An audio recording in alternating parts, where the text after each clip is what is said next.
भगवते कृष्णाय कुण्ठमेधसे राधाधरसुधा सिन्धौ नमो नित्यविहारिणे राधां कृष्णस्वरूपां वै कृष्णं राधास्वरूपिणं कलात्मानं निकुञ्जस्थं गुरुरूपं सदा भजे प्रपन्नपारिजाताय स्तोत्रवेत्रैकपाणये ज्ञानमुद्राय कृष्णाय गीतामृतदुहे नमः।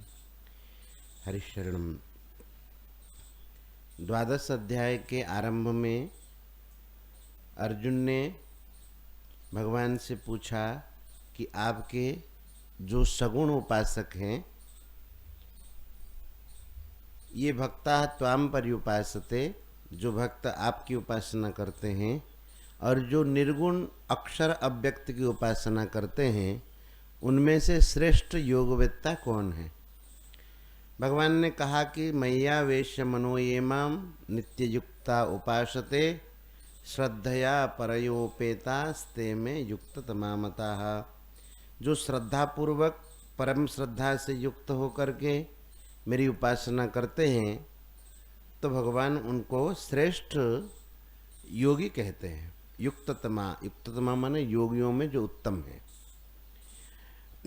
अब भगवान कहते हैं ये त्वक्षरमनिर्देश्य मव्यक्तं पर्युपासते सर्वत्र गमचिन्त्यं च कूटस्थमचलं ध्रुवम्। ये तो माने जो लोग, किंतु पूर्व में कह दिया कि जो भक्त हैं उनकी बात कह दिया, ये तो परंतु जो अक्षरम अनिर्देश्यम अव्यक्तम पर्युपासते सर्वत्रगम अचिंत्यम कूटस्थम अचलम ध्रुवम पर्युपासते, ये सब निर्गुण तत्व के विशेषण हैं। अनिर्देश्य किसको कहेंगे? जिसको निर्देश नहीं कर सकते। देखो ये एक चश्मा का खोखा है, हमने निर्देश कर दिया ना, ये अमुक है अमुक है। और अव्यक्तम जो व्यक्त नहीं है, सर्वत्रगम सर्वत्र विराजमान है, अचिंत्यम जो चिंतन के लायक नहीं है, चिंतन से अतीत, कूटस्थम कूट की तरह स्थित है, जो कभी विचलित नहीं होने वाला है, और अचलम कभी चलायमान जो नहीं होता है, और ध्रुवम। इस प्रकार से निर्गुण तत्व की जो उपासना करते हैं पर्युपासते, वो कैसे क्या करते हैं? संनियम्येन्द्रियग्रामं सर्वत्र समबुद्धयः ते प्राप्नुवन्ति मामेव सर्वभूतहिते रताः। कहते कि संनियम्य इंद्रिय ग्रामम संनियम्य, इंद्रिय समूह को, इंद्रियों को, ग्राम माने समूह, तो इंद्रिय ग्रामम संनियम्य, इंद्रियों को अच्छी प्रकार से नियमन करके, संयमित करके, सर्वत्र समबुद्धयः सब जगह समदृष्टि रखने वाले, और सर्वभूत हिते रताः सब प्राणियों के हित में जो रत हैं।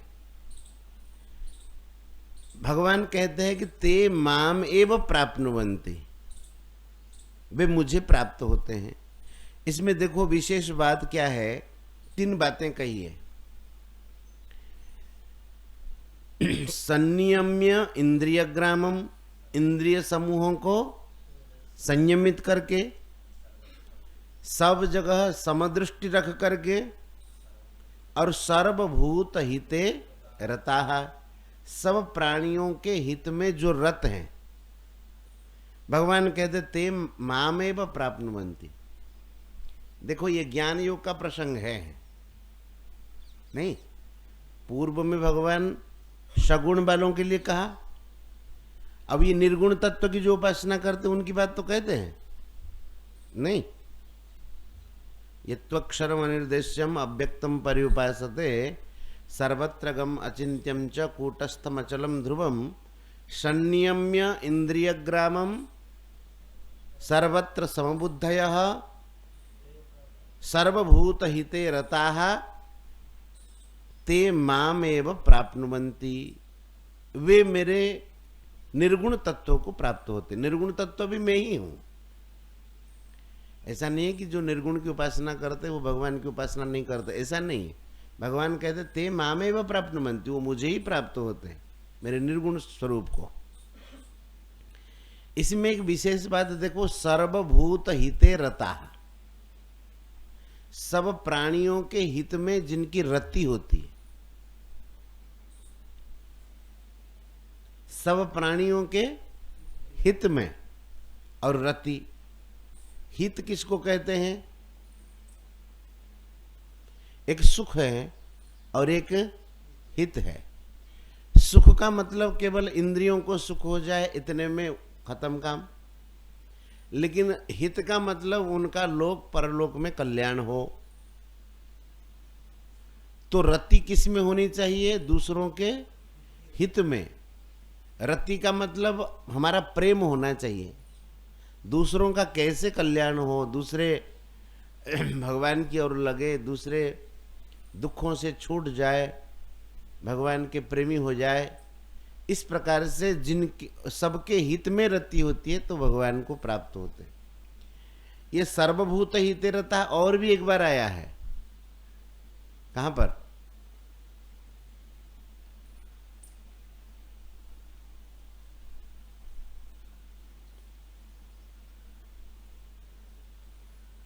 याद है कहीं?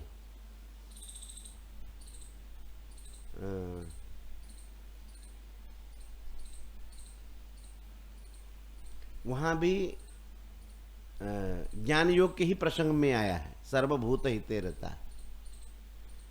दोनों ज्ञान योग के प्रसंग में क्यों आया है? स्वामी जी महाराज इसको कहते हैं, ज्ञानी जो है प्राय करके थोड़ा उपेक्षा का भाव रखता है।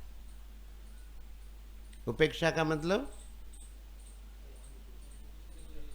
भक्त के भीतर सेवा का भाव होता है, लेकिन निर्गुण उपासकों के भीतर प्राय करके ठीक है वो अपना भोग रहा है, क्या है, कुछ तो है ही नहीं, इस प्रकार का भाव होता है। तो भगवान कहते हैं कि इस प्रकार के भाव से मेरी प्राप्ति नहीं होगी, सब प्राणियों के हित में रति होगी तब मेरी प्राप्ति होगी। अर्थात ज्ञानी को हो चाहे भक्त को हो, सबकी सेवा करना है, सबको सुख देना है, इस प्रकार से भाव होगा तभी जाकर के होगा। तो इससे होगा क्या कि अपने सुख की इच्छा समाप्त हो जाएगी। दूसरों के लिए जब हम सोचेंगे तो हमारी इच्छा समाप्त हो जाएगी। अब इच्छा समाप्ति होती ही भगवत प्राप्ति हुई। इसलिए कहते ते प्राप्नुवन्ति मामेव सर्वभूत हिते रताः। लेकिन थोड़ी सी इसमें समस्या है।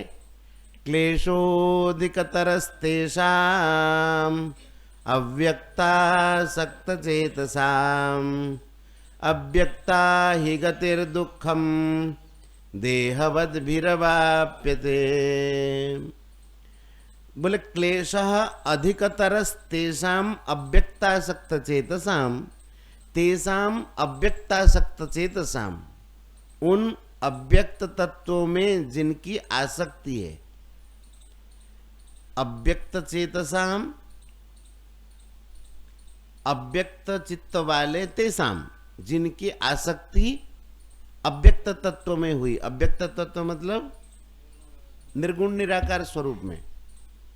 वो मुझे तो प्राप्त होते हैं, लेकिन क्लेशः अधिकतरस्त, उनको अधिक क्लेश उठाना पड़ता है। सगुण तत्व की उपासना में जितनी सुगमता है, निर्गुण की उपासना में उतनी सुगमता नहीं है, जबकि भगवान के दोनों स्वरूप हैं। समझ में आई बात? तो भगवान कह रहे क्लेशों अधिकतर, उनको अधिक क्लेश उठाना पड़ता है। क्यों? कि अव्यक्ता ही गतिर दुखम, अव्यक्त विषय जो गति है वह गति देहवद भी ही अव्यक्ताम गति दुखम अवाप्यते। जो देहधारी है, देहधारी का मतलब है, देहधारी का मतलब देह में जिनकी आसक्ति है, ये देह में ही हूं, इस प्रकार के जो साधक हैं, देह को जो अपना मानते हैं अथवा उनको लगता है कि देह में ही हूं, ऐसे देहधारी पुरुषों के लिए अव्यक्त विषय का गति बड़े कष्ट से प्राप्त होता है। समझ में आई बात? क्या कहना चाहते हैं? कहते वह व्यक्त में स्थित है, शरीर उसको लगता है कि यही मैं हूं, और वो उपासना करेगा अव्यक्त की, तो उसको कठिन है। इसीलिए तो भगवान सगुण साकार रूप धारण करते हैं। क्यों? कि हम भक्तों तक पहुंच जाए और भक्त हमारी सेवा कर सके। नहीं, इसलिए भगवान सगुण साकार विग्रह धारण करते हैं, भक्तों के सेवा करने के लायक। एक भागवत में श्लोक आया था, आप लोग स्मरण होगा, अव्यक्ता ही गतिर दुखम देहवद भी रवाप्यते। अव्यक्त विषय गति देहधारी पुरुष के लिए बहुत कठिन से प्राप्त होता है। और भगवान सगुण साकार रूप में जब प्रकट होते हैं तो उसमें क्या होता है कि देह में स्थिति होने पर भी, अब जैसे ज्ञान की बातें करें बहुत बड़ी बड़ी, जैसे एक व्यक्ति ने कहा कि अरे भगवान को क्या भोजन करना है, भगवान को क्या जल पिलाना है, वो तो निर्गुण है। तो किसी व्यक्ति ने कहा कि महाराज उनके अंश आप भी हैं, आप भी निर्गुण हैं। बोले कि हाँ हम भी निर्गुण हैं। तो वो भोजन तो करा दिया था चकाचक उसको, अब जल दिया ही नहीं, तो परेशान हो गए। भोजन के बाद जल न मिले, 2 घंटे बीत गए, गर्मी का समय। तो बोले यार जल नहीं लाते हो मैं मर जाऊंगा। बोले महाराज आप निर्गुण हैं, आपको जल की क्या आवश्यकता है। तो बातें करें निर्गुण की, लेकिन अगर सगुण उपासना में रुचि नहीं है तो भगवान कहते हैं कि उनको बहुत क्लेश होता है, ऐसा कहते हैं। लेकिन जो मेरे भक्त हैं, क्या करता हूं, ये तो सर्वाणि कर्माणि मयि सन्न्यस्य मत्पराः अनन्येनैव योगेन माम ध्यायन्त उपासते। ये तो निर्गुण की बात कह दी। उसके बाद भगवान कहते हैं ये तो सर्वाणि कर्माणि, जो समस्त कर्मों को मयि सन्न्यस्य, मुझे अर्पण कर देते हैं। अर्थात हम जो भी कार्य करते हैं भगवान के लिए करते हैं। मन में ये भाव बैठा देना पहले से, मयि सर्वाणि कर्माणि सन्न्यस्य, मयि सन्न्यस्य मत्पराः अनन्येनैव योगेन माम ध्यायन्त उपासते। कहते हैं जो सर्व कर्मों को, सर्वाणि कर्माणि मयि सन्न्यस्य। अब ये सगुण बात कह रहे, 2-3 श्लोक में निर्गुण तत्व को उपासना जो करते हैं उनको अधिक क्लेश होता है, भगवान ये कह दिए। लेकिन जो संपूर्ण कर्मों को सर्वाणि कर्माणि मयि सन्न्यस्य, मुझ में अर्पण करके और मत्पराहा, मेरे परायण रहते। मेरे परायण समझ में आया था? मत्पराह शब्द भगवान ने कहा, मत कर्म कृत मत परमः, मत परायण रहते हैं और अनन्येन एव योगेन माम ध्यायन्त उपासते। अनन्य योग से, प्रभु के अलावा मेरा कोई नहीं है, इस भाव से माम ध्यायन्त, मेरा ध्यान करके जो उपासना मेरी करते हैं। तो भगवान कहते तेषाम अहम समुद्धरता मृत्यु संसार सागरात भवामि न चिरात पार्थ मैया वेशित चेतसाम। उनको मैं इस संसार सागर से शीघ्र उद्धार करने वाला बन जाता हूँ। ठीक है, अब कल यहीं से सुनाएंगे। ये दियो माइक दो ये अध्यायटा गाइल केमती गाउछ देखिबा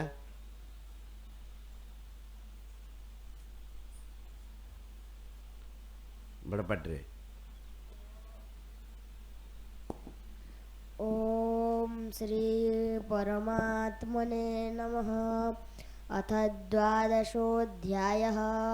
अर्जुन उवाच एवं सततयुक्ता ये भक्तास्त्वां परिपासते ये चाप्यक्षरमव्यक्तं तेषां के योगवित्तमाः।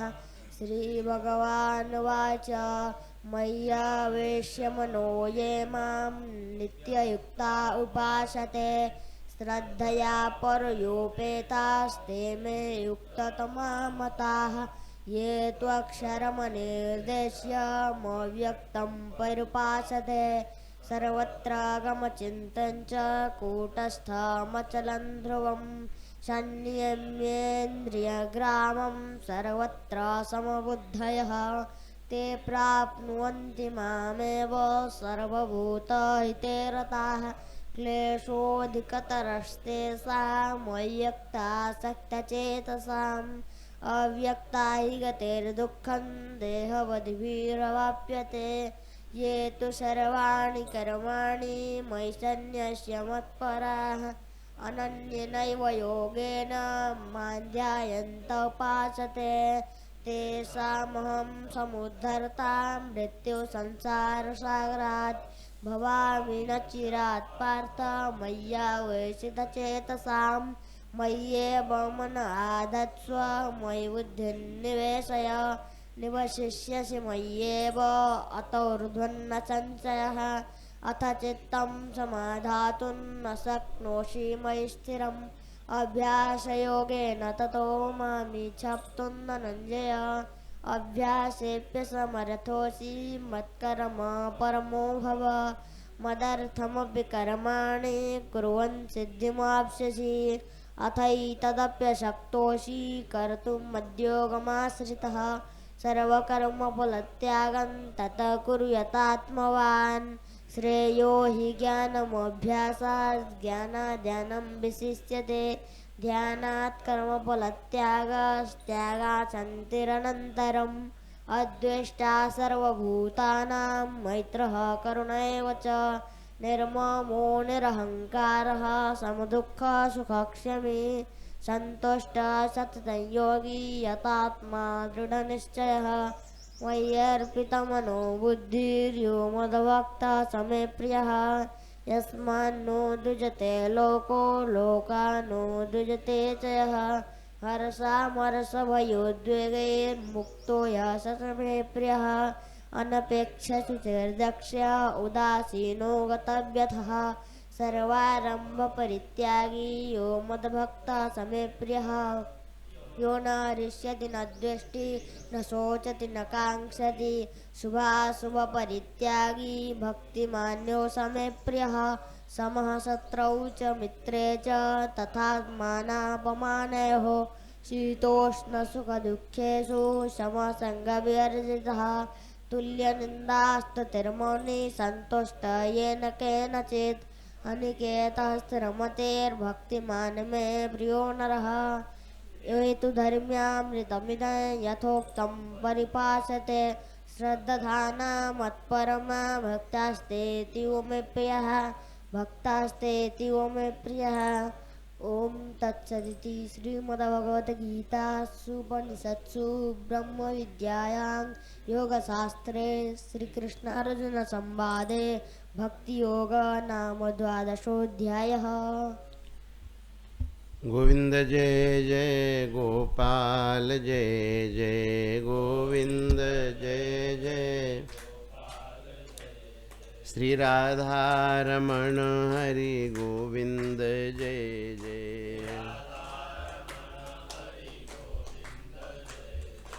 गोविंद जय जय गोपाल जय जय